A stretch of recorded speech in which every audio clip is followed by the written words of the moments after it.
السلام علیکم ورحمۃ اللہ وبرکاتہ۔ کافی دنوں بعد آج ناموں کے حوالے سے ویڈیو بنانے کا موقع ملا ہے، اور ماشاءاللہ آپ کی محبت ہے اور آپ لوگ ویڈیوز دیکھتے ہیں ٹک ٹاک پر، یوٹیوب اسماء اسلام ہمارا چینل ہے، یوٹیوب چینل، اس کو بھی دیکھا کریں، وزٹ کریں، اس کو سبسکرائب کریں۔ تو ماشاءاللہ آپ کی محبت ہے، بہت زیادہ ویڈیوز دیکھی جاتی ہیں ہماری، لیکن ہمیں موقع کم ملتا ہے۔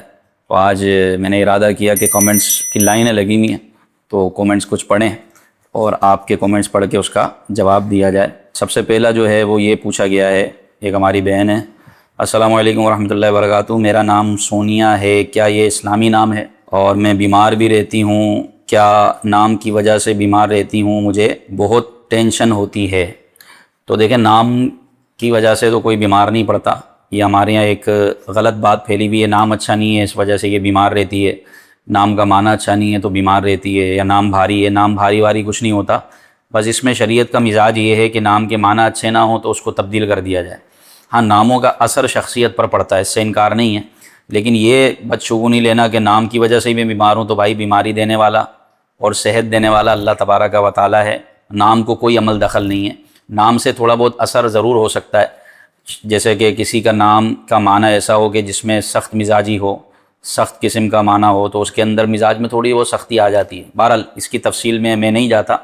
البتہ سونیا نام رکھنا، اس کا معنی بالکل درست ہے، یہ یونانی زبان کا لفظ ہے، اردو لغت کے اعتبار سے یہ یونانی زبان پہلے زمانوں میں پائی جاتی تھی، عبرانی، یونانی، تو یونانی زبان کا لفظ ہے سونیا، جس کا معنی ہے عقل مند۔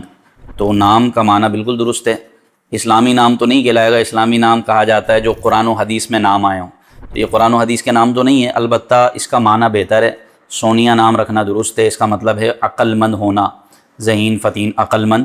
تو نام کا چونکہ معنی بہتر ہے، لہذا آپ اس سے ٹینشن نہ لیں کہ آپ بیمار ہیں تو اس وجہ سے بیمار ہیں، آپ دیکھیں کہ بیماری کا کیا وجہ ہے، کسی اچھے ڈاکٹر کو دکھائیں۔ تشخیص ماہر امراض، جو امراض کے ماہر ہوتے ہیں، تشخیص کرنے والے ہوتے ہیں، ٹیسٹ وغیرہ کروائیں، بیماری سامنے آ جائے گی۔